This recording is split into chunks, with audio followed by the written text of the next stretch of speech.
Hashem Naaseh v'Natzliach, Shiur Torah, Bruchim Habayim. We're back here on our Wednesday night Shiur Torah, Jewish HaShkafa, the Jewish ideology, and this Baruch Hashem segment of the Chazon Ish is really addressing many people out there today, especially when you hear so many different atheists and different types of heretics out there trying to dismiss the wisdom of the sages, and this will address many of those things. Tonight's shiur is going to be for the Refuah Shlema for Rav Ephraim ben Shulamit, Rabbanit Sarah bat Anat, Rabbanit Levana bat Sarah, Avi Mori David ben Nesriya, Imi Morati Doris bat Zora, and all of Am Yisrael and all the righteous Noahides and everyone that supports our organization and watches our lectures and donates, whether it's their money, their time, anything else that they can. We really do appreciate it. Anyone that wants to make any donations before the end of the secular year, we're only a matter of a few days before that time comes up. If you have tax benefits or you simply want to do a mitzvah and be part of the big things that the organization is doing, now is the time to do it. You can go to our website, bhdonate.org or BeEzrat or one of the other many websites that we have. We actually have a very big upgrade on the website coming up in the very, very near future, literally a matter of days. A feature we've been working on for a couple of years that is unlike anything else we've ever done, and I don't think has been done, at least not in the English language, where you're going to have your questions answered by videos that Baruch Hashem we've made over the years, where you'll be able to ask certain questions, and you'll have one of well over 1,000 videos be able to answer your question with a short 4 or 5 minute clip to address those questions, BeEzrat Hashem. So this is coming out very soon. Baruch Hashem, we're working on it very hard, and we'll continue adding more and more videos to it, but eventually it's going to also be text as well. And we're also going back to the answering questions, where you guys will ask some questions on the app, and BeEzrat Hashem, I'll be answering those questions from time to time when possible, BeEzrat Hashem. So all of these different things are happening, and we need as much help as possible, especially for the big project that we're giving our last try on in these next few months. For anyone that wants to be a part of it, this is the time to do it. So with that being said, as I was mentioning before, one of the things that you see in the world today, people that are not following the Torah are usually people that have no clue of what the Torah is.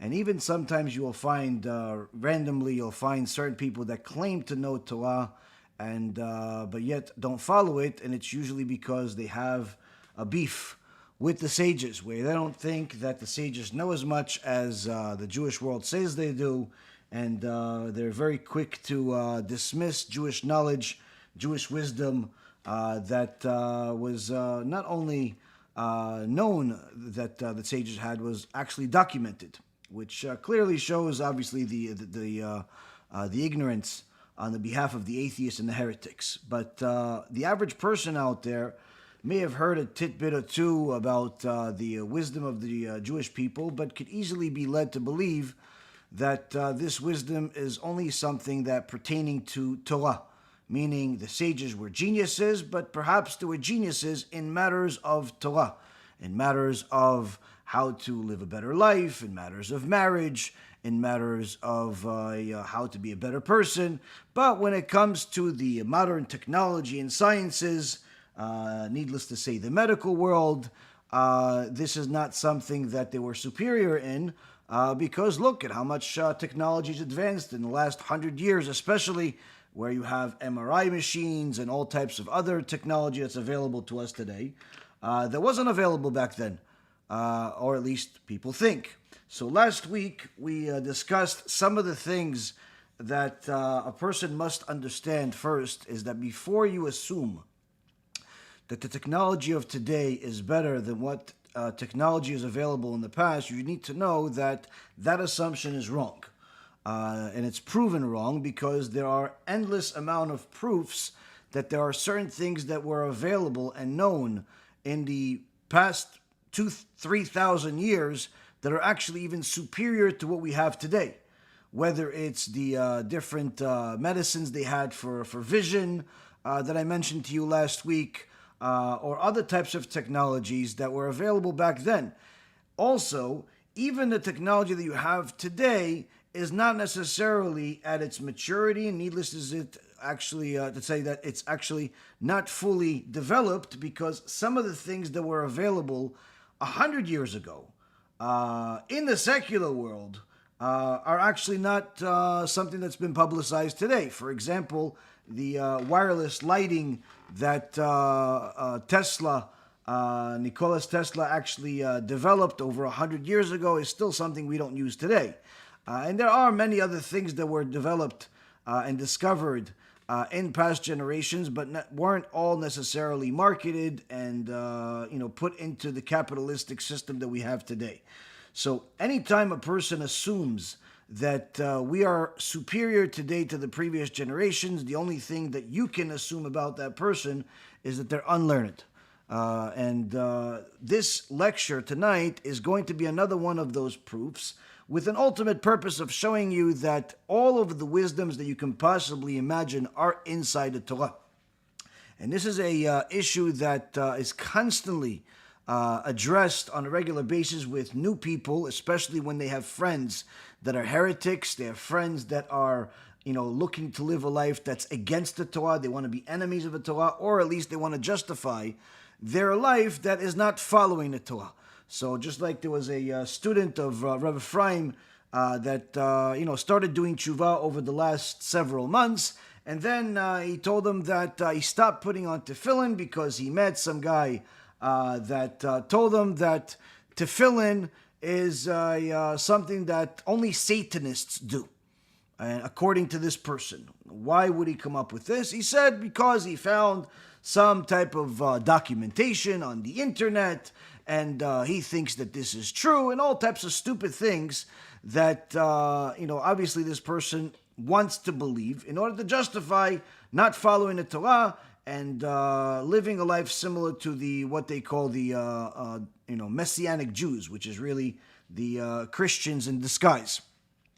So, of course, this type of lecture and this type of material is what Rabbi Ephraim explained to him and ultimately getting him back on the right path. But anyone out there, whether you are religious for your whole life, or you're newly religious, or you're in the process of becoming religious or converting to Judaism, this is all extremely important information, because at some point or another, some heretic or another, even if that heretic is within you, is going to come and put some questions in your head in order to try to get to an ultimate point, which is not the fact that the question is of no substance, but rather the ultimate goal would be to get you to abandon the teachings of the sages, get you to abandon the teachings of the Torah, so you can live a life of a hoodlum, a life of a person that simply just follows his desires, no different than the pig and the cat and the rest of the animals in the jungle.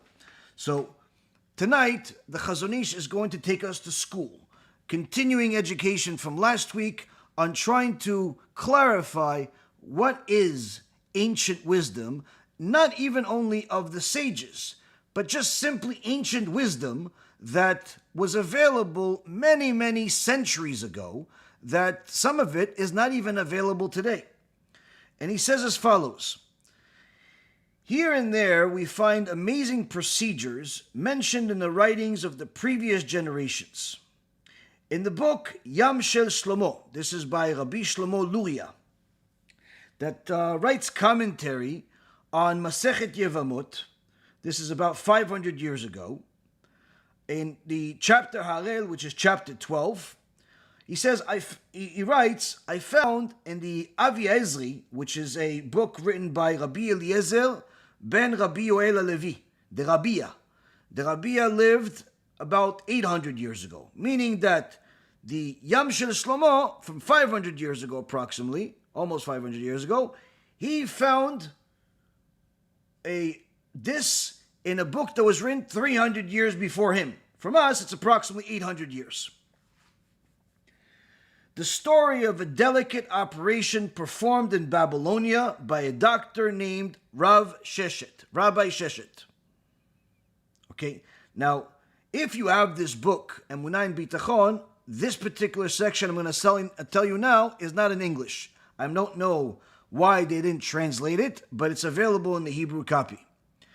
And the Posek, the Rabbi, writes about the story that came to his hand of he was requested to paskin an halacha for a Jew that needed him to determine whether he can still be a Kohen that gives the blessing as part of Kal Israel, or his a medical issue puts him in a category of a Baal Mum. Baal Mum is like a deformity, a physical deformity, which puts you in a situation where you can no longer be a Kohen, not in the Bet HaMikdash and not otherwise as far as giving the blessing and so on.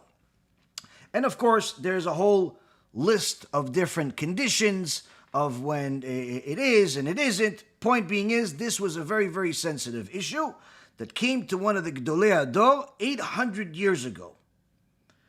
And he says as follows. The Rabbi writes, Balefanai, it came before him a person that had a surgery on his male member. Why? Because he told them, this is the story of why I have this surgery on it. At one point in my life, I got sick and I lost my ability to walk at some point.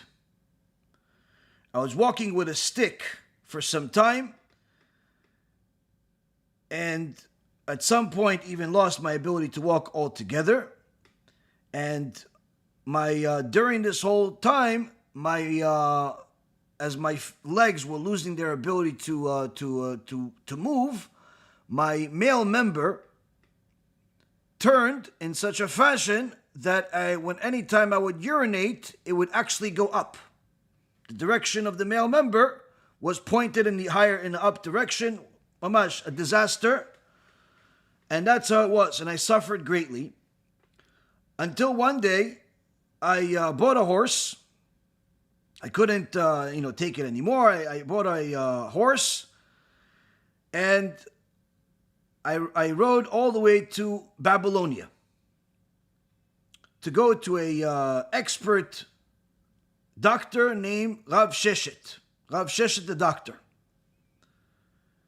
And after I showed him my condition,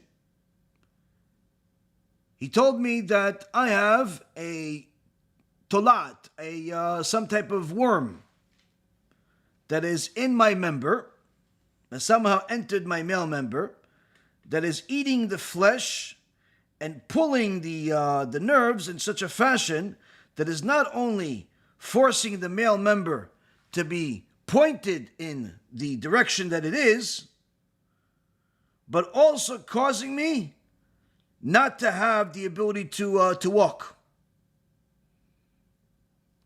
Here you have a situation where I don't think this is something that's common knowledge or knowledge at all in the medical world, where there's actually a nerves connecting the male member to your actual legs and ability to walk. And he says to me that, and again, this is before x-rays, this is 800 years ago. There's a worm that's there that's apparently pulling the flesh, pulling the nerves in such a fashion that it's causing all of this problem, and both problems are connected. And he says the solution for this is if you want me to cut it out, but this would require for me to cut out a piece of your male member together with the worm. And there is a possibility that you will no longer be able to have children anymore. It may actually reach the area where it will not, make you disabled as far as the ability to produce children. But only if you want, I can do it for you. And he says, I told him that I want him to do it. And we went forward with the surgery. this surgery, he cut out almost the length of it was almost like half of a finger, and it was almost the width of the across the entire male member. But immediately after he cut this out during the surgery, the nerves in my legs were loosened. I was able to walk freely, and obviously the male member is injured, but the male member went back to its normal position.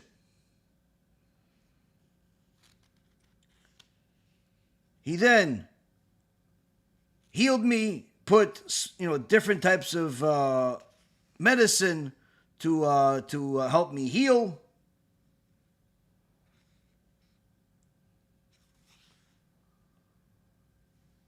And eventually, I healed completely, and I am here in front of you, and I can tell you that my ability to procreate has not changed.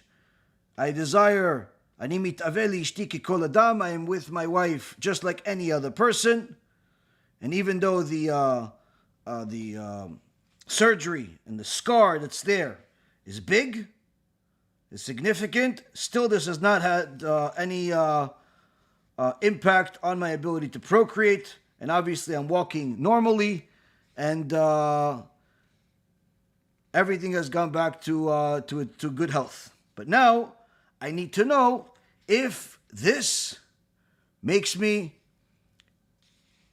someone that's no longer able to give the Birkat Kohanim. That's why I came to the Rabbi. The Rabbi paskin that since the cut was at a specific place and does not affect the actual tract that gives him the ability to procreate as well as to bring children into the world, he's actually still considered someone that can do the Birkat Kohanim. So here we see a extraordinary surgery that, first and foremost, you see knowledge found 800 years ago, without x-rays, without MRIs, without CAT scans, without all of the machinery of today, where a wise Jewish doctor, Rav Sheshet, was able to tell that not only is there a worm that's actually in the male member, but this very same worm is actually somehow pulling the nerves that connect these two body parts, that for the most part, I would love to know if anyone that's watching, that's a doctor, it's a urologist, is familiar with the nerves that connect the legs to the male member. I'm no urologist, but I've never heard of such a thing. And this person here is telling you that he knew it, he fixed it with the surgery, and he healed completely. This, even if someone would have this type of knowledge today, only the highest levels of experts in the field would ever be able to perform such a surgery. This is not a surgery that you could just walk into any urologist or a person in the field and he would tell you, listen, sure, I can, no problem.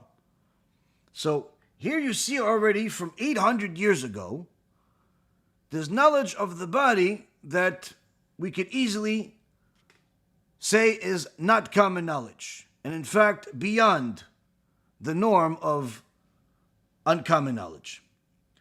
Furthermore, the Chazon Ish says, and this goes back to the parts that are translated to English,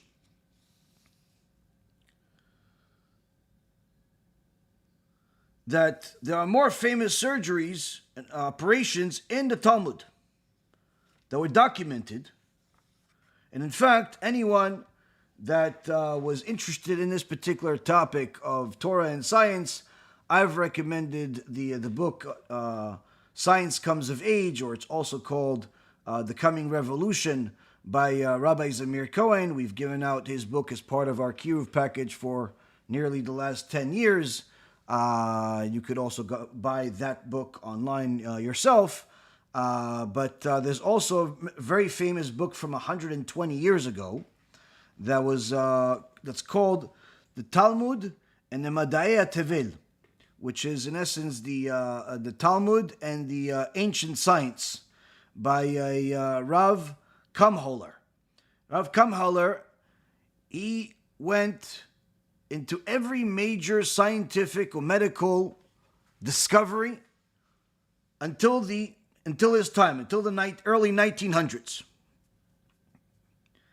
and showed how every major discovery was already mentioned in the Talmud, in the Midrash, in the Zohar, in the Shulchan Aruch. At somewhere along the lines, it's in the Holy Torah, whether written Torah or oral Torah, but it's certainly every major discovery is in there. Unfortunately, I don't believe that particular book was translated to English, but I believe many of the Torah science type of books that have been published in recent years have used some of the information that he included in the book over 100 years ago.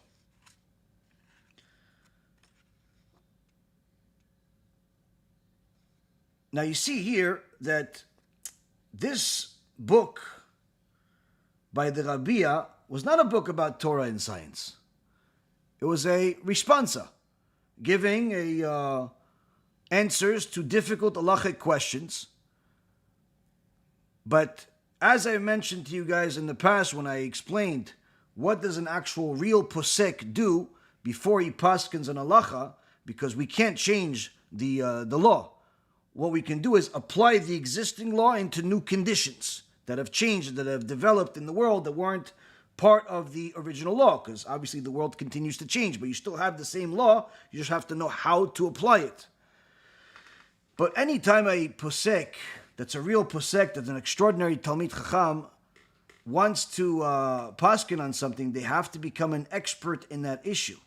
They have to do an extraordinary amount of investigations, analysis, sometimes interviews, and of course review everything that's been written about the subject over the last 1,000 to 2,000 years.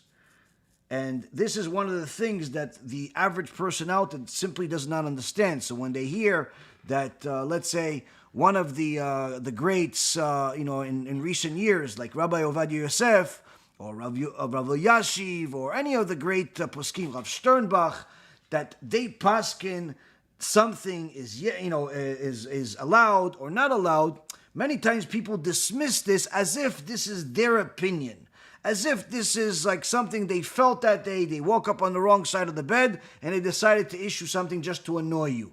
What they don't realize is the amount of work and expertise that has to go into every single tshuva in their, when they paskin, that literally your eyes would get too tired just from looking at the amount of information they have to review and analyze and write in order to determine whether this is something that's good, bad, neutral, or whatever the decision is. Now, this is something that you could only learn if you actually read the books. And that's one of the things that many of the great Ashkenazi Gdolim in the past 100 years were astounded by when they read the books by Rav Ovadia Yosef, the Abiyah Omel. Many of them that have never really studied together with Sephardi poskim or chachamim in their life didn't know that there's any great Sephardi poskim left in the world. They knew there were many in the past. Obviously, the Babylonian Talmud is Sephardi. The Jerusalem Talmud is Sephardi. But the point is that many of the Sephardi poskim of previous years were very, very famous, but they didn't know that there was still some great ones available in the world until they saw the writings of Rav Ovadia. So this is one of the things that Baruch Hashem we have in the world. We have several great ones, even in our organization. We have a new book that we just published by our Rosh Kollel of Shlomo Sharvit. It's called Emet LiYaakov. It's a responsa that answers a bunch of different difficult questions. But the point being is that when a posek, a real posek, not a online blogger, when a real posek actually analyzes some type of complication, some type of issue, they're not just telling you what they feel. They're not just telling you what one other person or one other great sage said. They're going to give you a whole picture of what's being talked about and what's being discussed. And here, the Rabbi is telling you something that happened 800 years ago with a specific person. The whole point of the conversation and the response is to tell you that this particular condition, if it so is repeated again with somebody else, they could use the information and the analysis that he utilized in order to posken the way he did. But from there, we can still benefit by getting additional knowledge that the Chazon Ish is bringing us, which is to show us the extraordinary wealth of wisdom, medicinal wisdom, that was available to the Jewish sages in the last millennium.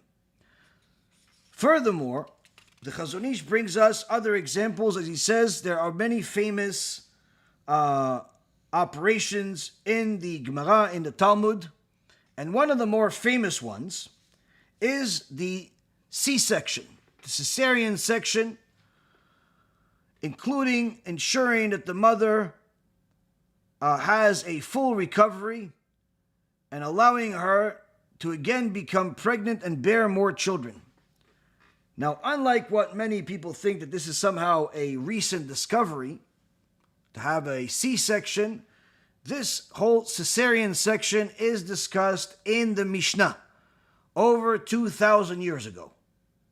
And in fact, even if somebody will say, wait, but there are some sages that didn't mention it, and in fact even said otherwise. And that's actually one of the things that the Chazon Ish brings first. He says the Rambam, who was about 800 years ago, in his commentary on the Mishnah of Tractate Bechorot in chapter 8, that discusses whether a child born by a C-section or one that was born after it are considered a firstborn in term of their rights, as far as inheritance and so on. He writes, and what is said that a woman can live after her side is torn open and even can become pregnant and have another baby, I cannot understand, and it's a very strange matter. So here it seems like the Rambam, although he was an expert doctor, philosopher, and many other things, and of course a Posek, the greatest Posek in the last 1,000 years, the Rambam was not as familiar with the C-section as some of the other Chachamim. This does not negate, obviously, the what actually exists there. This is simply to tell you that the Rambam was, at first, it seems like, the Rambam wasn't familiar with it. But then at second look, when you look deeper, you see that he's not familiar with it. But rather, as fact, is how does it apply to this particular halacha of whether the person is a firstborn or not. So he says as follows. He says, the Gemara in Masechet Bechorot, page 47b, discusses the status of a child born after a cesarean. Is he considered a firstborn or not? And it says that the second, meaning the second child that's born after this person, as to receiving the inheritance of the firstborn is not the second child is not a firstborn. He is not to receive the firstborn's inheritance, for it has to be a firstborn. Now, even though the firstborn was born in a C-section, and the second kid was born in a natural birth, the second kid is not considered a firstborn when it comes to doing what's called pidyon ben, which is the specific thing that you do with the Kohen. The secondborn, even though he was born in a natural birth, he does not get it. But neither does the firstborn. If the child is born with a C-section, firstborn boy is born with a C-section, there's no pidyon ben. Furthermore, the Gemara over there in Masechet Nida says, has a whole section, a whole perek, a whole chapter, called Yotzei Dofen.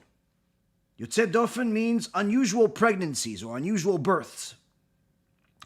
And one of the common examples there is a C-section, meaning that the Talmud, also called the Gemara, discusses these C-sections and how they were taking place and how does it apply to Halacha, to the law, as far as whether number one, the children, whether it's considered firstborn or not, also the health issues, all of the different things that have to do with unusual pregnancies or births. An unusual not because it's bad, unusual because it's not the natural way of doing things, but rather it is something that's done when the natural way is not possible. So the Talmud actually has a whole section, a whole chapter about this. And the most common one discussed is the C-section. Now, so even though the Rambam is saying he's not familiar with it, it's not, or he's saying that this is a strange matter, it's not because he's not familiar that this exists, but rather, how does this apply to the halacha and why this is even a question? Either way, the Gemara over there, when it's talking about the this issue, what's clarified is that this is not referring to twins. When it's talking about the firstborn and the secondborn, it's not referring to two kids that were born at the same time, one through a C-section, one through a natural birth, but rather two kids that were born at two different times. But of course, the Gemara, again in Masechet Nida, page 27a, says that we already know that there is a whole debate about the issue of twins, of whether it's two sperms, one for each child, or it's one sperm that splits into two, and the Talmud concludes that it's one sperm that splits into two. Again, all of this information is simply in the middle of a whole slew of debates on how it pertains to the day-to-day life of an average Jew out there. It's not a medical conversation where they're writing medical papers in order to get some type of Nobel Prize. They're not trying to get the science department of the Romans to approve of them. This is something that is part of the Holy Torah. As I've mentioned to you guys many times, there are 7 wisdoms in the world. All of them are in the Talmud. All of them are in our Holy Torah. So here we see, number one, the knowledge and expertise of the Caesarean section. 2, the fact that the knowledge of twins, issues of, matters regarding to whether it's one seed versus 2 seeds and so on. Knowing how to deal with it. And then the Chazon Ish says, but in our times, the Caesarean sections are quite common, and the mother recovers fully and can become pregnant again and give birth. And it's not impossible that in the time of the Mishnah, nearly 2,000 years ago, there were doctors who were experts in this operation as well. Meaning, don't think that just because this is knowledge of today and there are a few people out there that claim to have been the inventors of it or the forefathers of it in recent history, meaning in the last, let's say, couple of 100 years, don't take that to heart, because in reality, we already have it in our Holy Torah a couple of 1,000 years ago. And they too were experts. In fact, one of the things that you will find in the Talmud is in Gemara Masechet Sotah, on page 11b. You'll hear about these 2 women named Shifrah and Puah that are mentioned in the book of Exodus in the first parasha, Shmot, where they were the Jewish maidservants that delivered the babies. The Gemara tells us that those 2 women, Shifrah and Puah, were really Jochebed and Miriam. Jochebed, the mother of Moshe, and Miriam, his sister. And they were called that name because of their expertise in delivering babies, especially babies that had problems when the delivery and so on.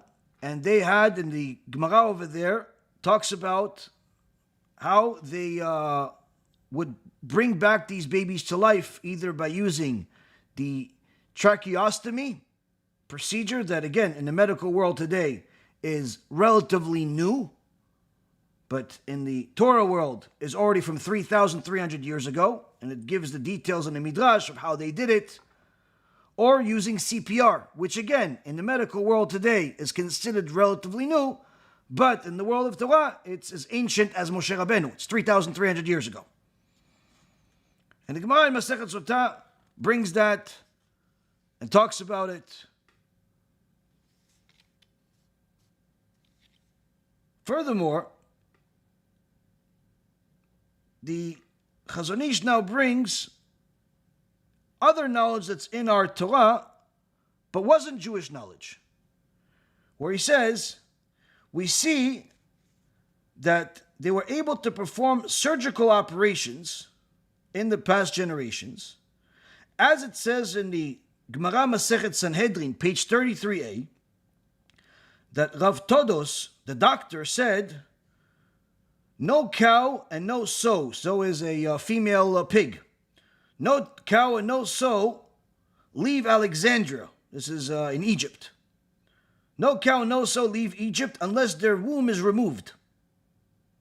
And from this we see that they were such experts in this operation of removing the womb from the cows and the sows that it was a regular custom of theirs to operate on all of those animals that were being exported from the city.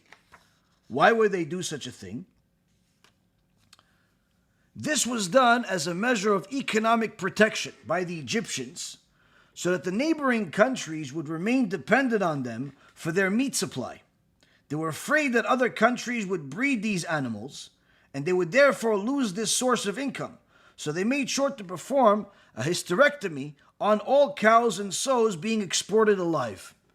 So here we see that in Egypt, they were so stingy and protective over their income source that they performed these surgeries.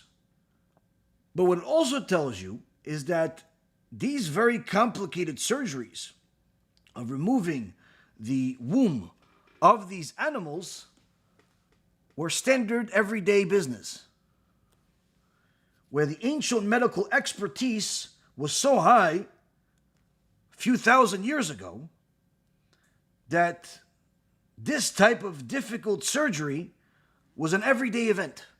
Every time somebody came from a different country, they want to buy a cow, buy a pig, surgery had to be performed, 1, 2, 3, here you go, here's your cow, here's your pig.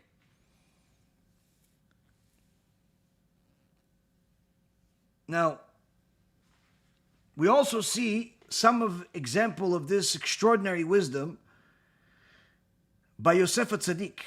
In last week's parasha, we see that Yosef HaTzadik would give extra food to his brothers and their kids, and also to the Egyptians and their kids, because his extraordinary wisdom was not limited to just wisdom of the Torah, but also of people.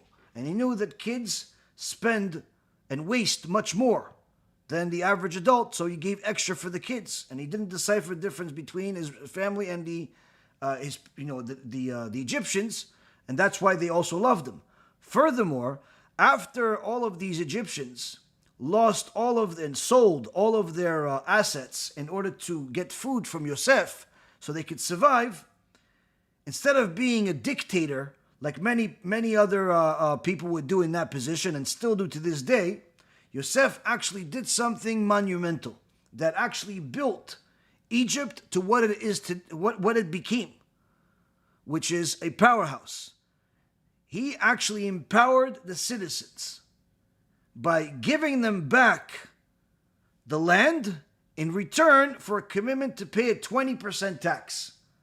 Instead of turning them all into slaves that they were all willing to do, as it says multiple times in the Torah in last week's parasha, all the Egyptians were happy to become slaves in order to save their lives. Instead, he gave them their land and he said, from now on, you're going to pay a 20% tax to Paro. And the Torah says an extra few words there. this is the tax until this day. Now, the average person looking at the parasha will say, okay, yeah, it's talking about that day. But if a person wants to double check, they'll see that it's not just referring to that day. In fact, that's what I checked, I believe it was a year ago, around this time, and I looked into the tax rate in Egypt, and it's still 20%. Of course, there's this difference between the business and personal tax, but as the Torah says, it's still 20%. Anyone that wants the breakdown and the details of it can look at my lecture about Parashat Vayigash last year, and you'll see all of the different details, or I think there's a clip made of that particular segment where I think it's investment advice by the best investor in history or something like that.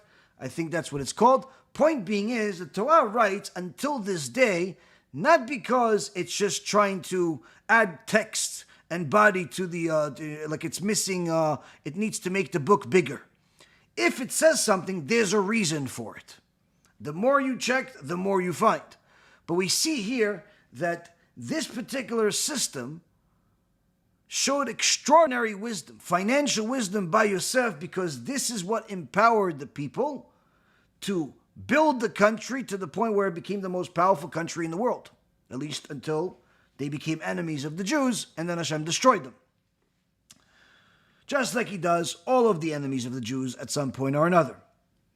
Now, furthermore, when it comes to medical knowledge, we also see that the Gemara in Masechet Bava Metzia, in the 7th chapter, page number 83, it talks about the liposuction under anesthesia of Rabbi Elazar ben Rabbi Shimon.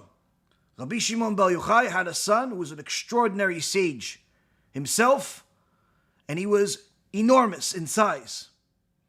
He used all of the energy from the food in order to learn Torah for extraordinary time. He was a very humble and righteous person, but at one point, somebody called him a name saying that he's really wicked and not righteous like his father, and he wanted to test this out.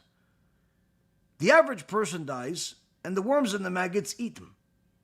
That happens to almost everybody. But if a person sanctifies himself to such a high level that even the worms and maggots do not have a right to touch him, then obviously this is an extraordinary person. But this is usually only found out after the person dies. Rabbi Elazar ben Rabbi Shimon wanted to find this out while he was still alive.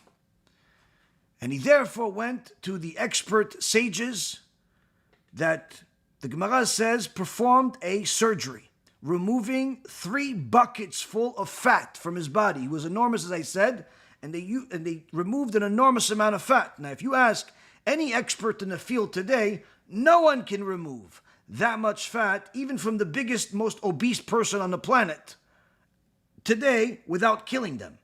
But yet, the sages, the Jewish sages, at the time of the Talmud, had that knowledge.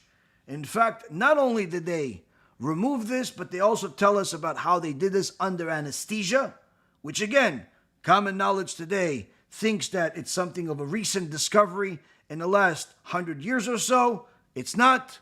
It's something that was already known to the Jewish sages nearly 2,000 years ago. And it gives you the details in the Gemara of this surgery and what happened after.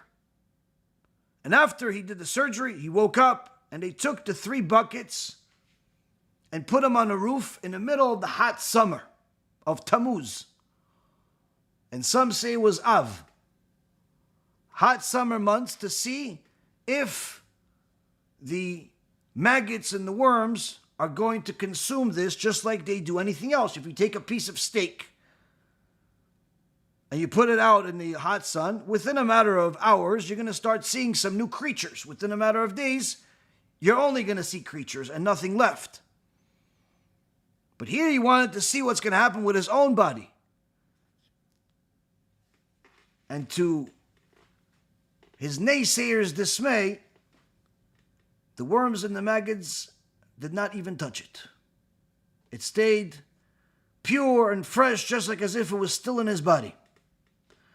And therefore he said about himself, in happiness and joy, he read the verses from the book of Psalms, chapter 16, verses 8 through 9, where he says, I have set the Lord always before me, and therefore my heart is glad, and my glory rejoices.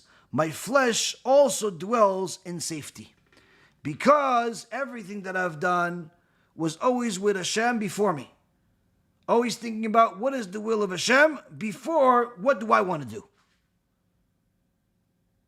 And because every act that I did was with HaShem as priority number 1, 2, and 3,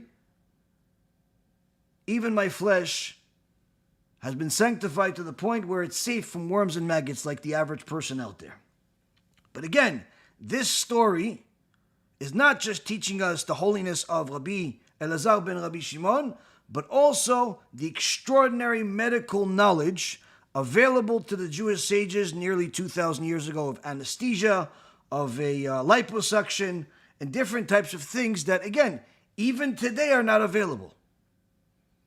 Furthermore, brings the Chazon Ish, they were also adept, meaning the sages, were also adept to removing the spleens of human beings, a procedure known to make the body lighter of movement. As it says in the Gemara in Masechet Avodah Zarah, page 44a, regarding the verse in the book of Kings, Melachim 1, chapter 1, verse 5, about King David and his army, where it says, and 50 footmen running in front of him, meaning Adoniyahu, the son of King David. He surrounded himself with the trappings of royalty. He always had these soldiers around him running in front of him.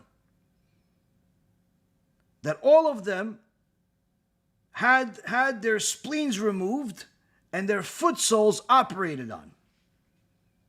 Rashi over there explains that the spleens make a person feel heavy. And therefore, these soldiers had their spleens removed. And as far as their soles, the flesh from their soles of their feet was removed from them so that they wouldn't feel the thorns when they're stepping and they're running in war. If you step on something, even if you're a big warrior, you step on something sharp, it's going to stop you, it's going to hurt you. So one of the things they did is remove the soles, a surgery that I don't believe is something that's available in the world today. It's clear, says the Chazon Ish, that this too was a very complex operation. That they had medicines that could heal the bones and harden them. For without such an operation, would have ruined the bones and impeded easy and free movement. Here we see that the soldiers of King David, soldiers at the time, didn't just have power, swords, weapons. They had medical expertise available to them that helped them win battles. Now, this was not only available to the Jewish soldiers. There is some stories from the Roman Empire that they also did this to the souls, to the spleens, where they would remove the spleens of their soldiers so the soldiers don't get tired. And one of the stories they say is that one of the soldiers was able to run for 3 days and 3 nights without stopping, in order to report to the home base, to the country, that they won the war. But as soon as he said this, he died. Why? Because the spleen, although the spleen is something that causes a person to slow down, the pain that a person has on the side is important. It's important for him to have it in order to let him know that his body needs rest. In fact, Rav Yosef Bagad, when he told a story where when he was asked by a soccer team, an Israeli soccer team, called the Beitar Yerushalayim, where he said that everything is in the Talmud, everything is in the Torah. They said, okay, we have a very big game coming up. How do we make sure that we don't ever get tired during the game? Where is that in the Talmud? And he used exactly this Gemara in Masechet Avodah Zarah, page 44a. He said, listen, you kid, remove your spleens. And that way you're not going to get tired. But it's a very dangerous surgery because, again, the pain that you have on your side when you get tired is important for you to know, because if you don't know what it, how to stop yourself, you could actually die as a result of it. Now, obviously, the soldiers of King David didn't just have the medical expertise, but they also had somebody over there knowing when enough is enough and how far to push certain people. But even more than the spleen, which is something that's available today, but usually for different reasons, not for athletes. It's usually if somebody has some type of a issue, sometimes even cancer, and you could live without a spleen, although it does increase the risk of infections and things of that nature, and you have to change your diet. The point being is, this is being available today is not a surprise to anybody. This being available and commonly used in the armies of King David over 3,000 years ago is unknown to most people. Needless to say, the second surgery that's mentioned in the Torah, which is removing the souls of the soldiers in order to remove, as Rashi says, to remove any pain. Initially when I read this, I believed, or I understood, that they removed specific nerves from the feet, and therefore these soldiers didn't feel any pain. But what Rashi is actually saying here is no, they didn't remove the nerves. They actually removed the flesh. They actually removed the flesh. How could this be? Comes the Chazon Ish and explains it.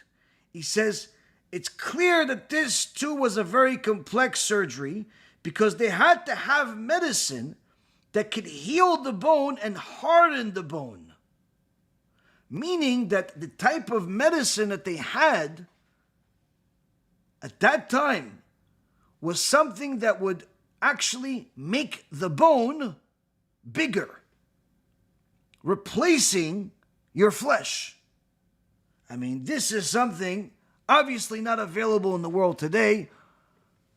The closest you can get to is maybe getting a cast that you have to remove every few months. But getting something to actually grow the bone in such a case, the only thing that I could think of that is even remotely close to such a thing is stem cells. Stem cells, that was something that came into market in the last 20 years and is now used more commonly in certain aspects of medicine. That's something, but again, nothing like this. Nothing like what King David had. Now, here we see, Rabotai, that the medical, scientific knowledge of the sages is obviously not inferior to anything we have today. In fact, in many cases, it's actually superior. Some of the things that are a part of the top level of research today, for example, infectious disease and things of that nature, are also mentioned in the Torah. In the Gemara in Masechet Ketubot, page 77b, we see that Rabbi Yochanan discusses the risk of infections and disease, especially coming from insects.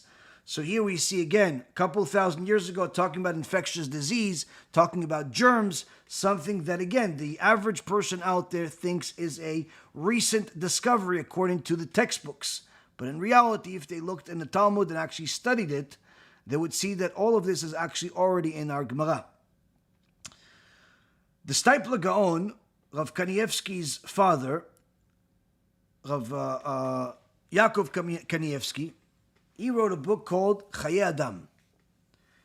And in there he writes, the main problem with heretics is their gava, is their arrogance, where they think that they're smarter not only than what they really are, but they actually are convinced they're smarter than the sages. This is the biggest problem with them. Why is that such a big problem? Because when someone is so arrogant to think and assume that they're smarter than Rav Ovadia, they're smarter than Rav Eliashiv, they're smarter than the Steipler Gaon, they're smarter than the Gaon of Vilna, they're smarter than the Rambam, they're smarter than Rabbi Akiva, they're at the very least they're in an even playing field with them just because they have an iPhone and a tablet or some computer. This makes it almost an impossible person to help. Why? Because they don't even know where they stand. Now, there are different levels of people. There are some people that don't know, but they know that they don't know. They know that they don't know. Then there are people that don't know, but they don't know that they don't know. They don't know what they don't know. That's most people. But then there are people that don't know, but they're convinced they know.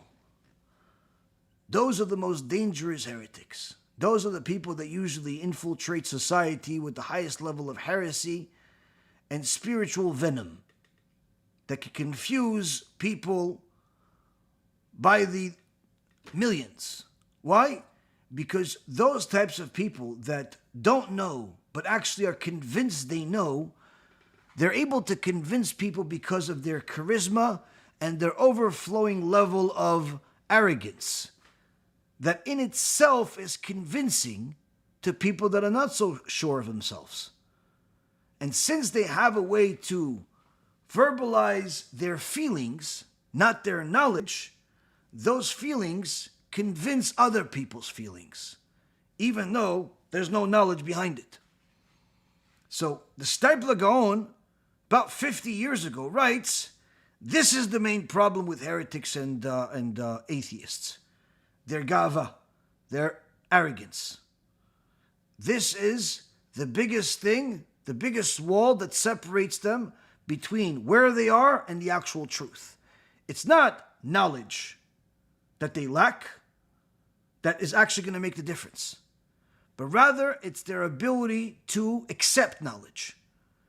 Because since they're convinced they know, they're not willing to accept anything new.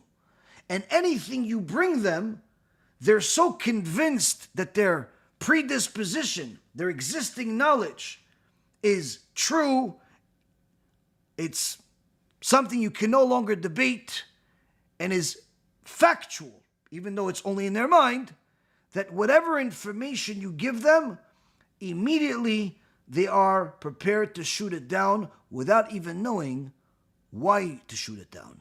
They just simply look at it as if it's a virus. As if it's a virus, so they have to kill it. The Rambam, who anyone that has studied his work knows, or at least a little bit, knows that he was a genius according to all standards. Not just the Jewish standards, but all standards. To the extent where even the non-Jews consider him one of the most important men that ever lived. There's a statue of him in multiple places, including Washington, D.C. He wrote in a letter and also in Moreh Nevuchim, which is called in English Guide to the Perplexed, I've studied all types of wisdom, all of the types of wisdom, and they're all like a small decor shown before the queen arrives. Here the Rambam, Rabbi Moshe Bar Maimon, Rabbi Moshe, the son of Maimon, his father's name was Rabbi Maimon. The Rambam says he studied all of the different types of wisdom available, everything that's out there. Something that I don't believe anybody in the world can do today, at least no one normal. He studied all of the wisdoms, and he says that all of these other wisdoms are like decorations, are like seasonings, are like an introductory act before the real queen arrives. It's like a table cover before the feast arrives.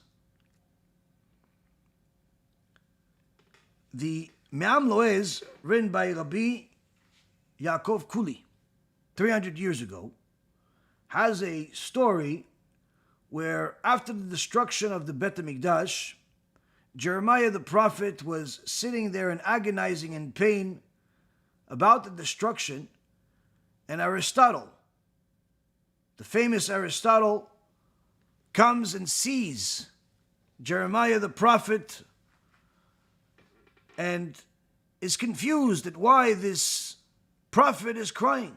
It's the first time he met him. He's heard great things about him, but he doesn't understand why this person, this special person, this prophet, is crying over the destruction of rocks, of a building.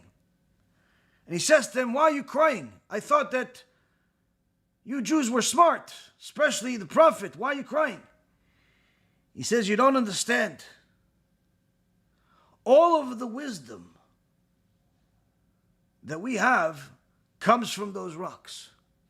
Come and ask me any questions, series of questions you have about your field, philosophy, or anything else, and I'll show you. Aristotle, of course, being a thinker, a philosopher, it's pretty much all he did other than act like an animal and eat like a dog, which is also documented in books, and was caught by his main student, Alexander the Great, trying to seduce Alexander the Great's wife by acting like a dog. Needless to say, Aristotle is known as a person that was very smart. Even the Rambam recognized that he was extraordinarily smart. Now this Aristotle had a whole list of questions that he could not answer. With all of his wisdom and intellect, he could not answer these questions. But now that Jeremiah said, ask any question, he took them at face value, and he started asking these questions. As soon as he finished asking these questions, Jeremiah answered them one after another as if it's asking them, what color is the sky? As simple can be.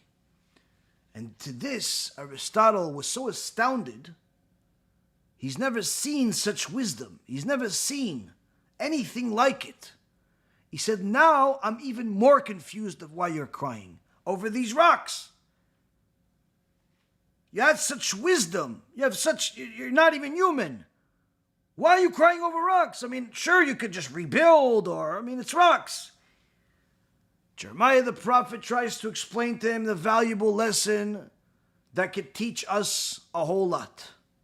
He says to him, no, you don't understand. All of the wisdom that I have is due to these rocks. Why? Because here was the Bet HaMikdash. Here was where the Shekhinah of HaKadosh Baruch Hu rested. When someone is a prophet, they no longer have the limitations of human intellect that are limited and subjected to certain rules of nature that HaShem created. When someone is a prophet, they have a direct connection to the Shekhinah. And therefore the intellect of Jeremiah and the other prophets was not limited like it is to people that study certain materials and they're limited to how much knowledge they have. Here you have a direct connection to boundless grounds, limitless information and knowledge. And Jeremiah is trying to explain to Aristotle, the Shekhinah was here. That means that this was available to everyone. When the Shekhinah was here during the first Bet HaMikdash, the supernatural was natural. Not just in intellect and wisdom, but even physicality. When the Shekhinah rests somewhere, the limitations of the human body, the limitations of human nature, the limitations of intellect, of wisdom, cease to exist. Why? The Shekhinah has a completely different set of rules, which is there are no rules and no limitations. This, the sages teach us, is something that we had access to and we lost. We didn't gain this after the second Bet HaMikdash was built. Some of the things that were lost at the destruction of the first Bet HaMikdash were never gained again and will not be gained until the third Bet HaMikdash that the Mashiach will build. But one of the things we do still have today is we still have the Holy Torah. And when someone delves into the Torah to such an extent where they toil into it and make it their top priority in their life, each time they toil into the Torah, they get closer and closer to having the Shekhinah rest on them, to a certain capacity. They're not going to become a prophet, but they could certainly reach much higher grounds than what the average human can. This is why even the sages of the last couple of thousand years that did not have prophecy had superior intellect than anyone else out there in subjects that were outside of the scope of Torah. Whether it be medicine, science, finances, or anything else you could imagine.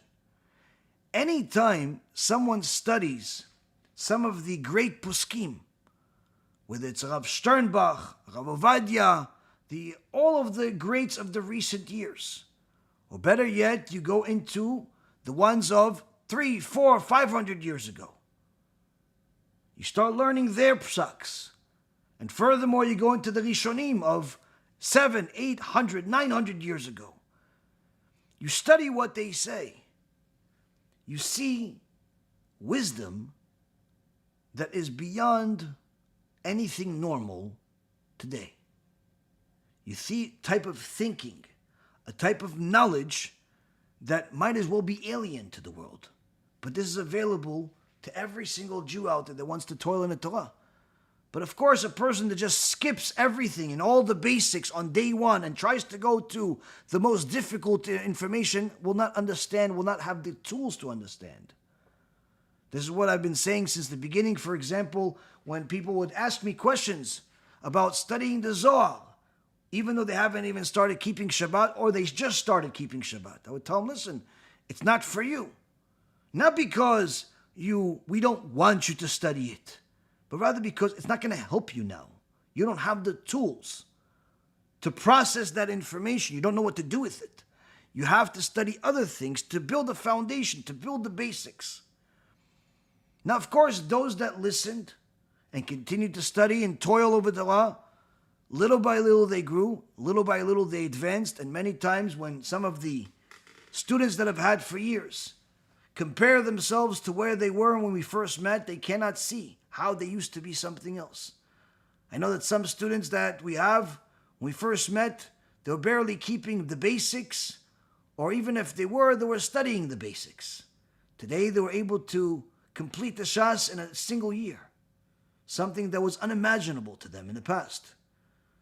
Some people were barely able to say what the Aleph Bet was. Today they learn the Talmud every single day and they're able to complete a few dapim per day, or even one, and understand it. The key is to understand that when you're learning Torah, it's not that you could just consume everything, acquire everything, and become something special overnight. You have to understand that the ultimate goal of learning Torah is knowing that this is part of your servitude of HaShem, where you're trying to learn more and more about His will. And the more you learn Torah, the more you sacrifice for the sake of Torah, for the sake of learning Torah, the more you make yourself into a vessel where the Shekhinah can say, I can go there, I can visit Him for a little while. And anytime the Shekhinah comes, it brings gifts. Torah knowledge that you studied, all of a sudden becomes magnified without further effort. Now, some people are delusional to think that without Torah knowledge, without studying, without even, sometimes even being Jewish, the Shekhinah speaks through their throats. These are sick people that need some mental assistance. They usually don't last 2 hours into a lecture. They usually skip the first 99%, try to get to the conclusion, or they simply stop after the first 1%. Because they assume they already know everything. For anyone that's healthy, both physically and spiritually, enough to learn Torah every single day, you need to know that Torah knowledge is acquired. Not simply by a high IQ or simply because you like it, but rather because of toil. But the most important thing when it comes to Torah is to understand where you stand. Not just in comparison to the Creator. Even a monkey knows that. But rather, where you stand in comparison to the sages of yesteryear and even the sages of today. Once you have an understanding of where you stand, then you'll have a clear path of where you can go. And when you know where you can go, it's only a matter of time and effort before you get there. Thank you for learning with me. May HaKadosh Baruch Hu bless each and every single one of you. And again, anyone that wants to support our organization, especially at this time when we're looking to do bigger things than we've ever done before, this is the time to donate.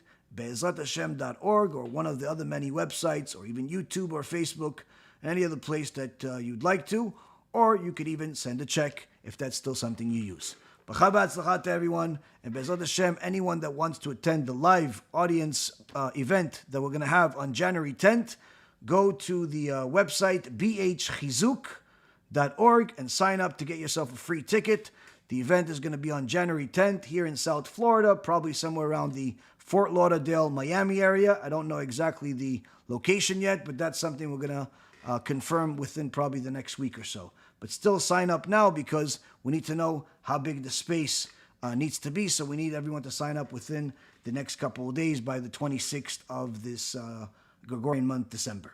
Bracha v'atzlacha to everyone. Looking forward to seeing everyone from around the world that's going to travel. I already know there's going to be some people from Brazil, from a few other, from Canada, from a few other places, and of course a few other places around the country that are flying into this event. So I'm looking forward to seeing everybody and BeEzrat Hashem learning together. Bracha v'atzlacha. We'll see again each other. We'll see and learn later this week. Kol Tuv.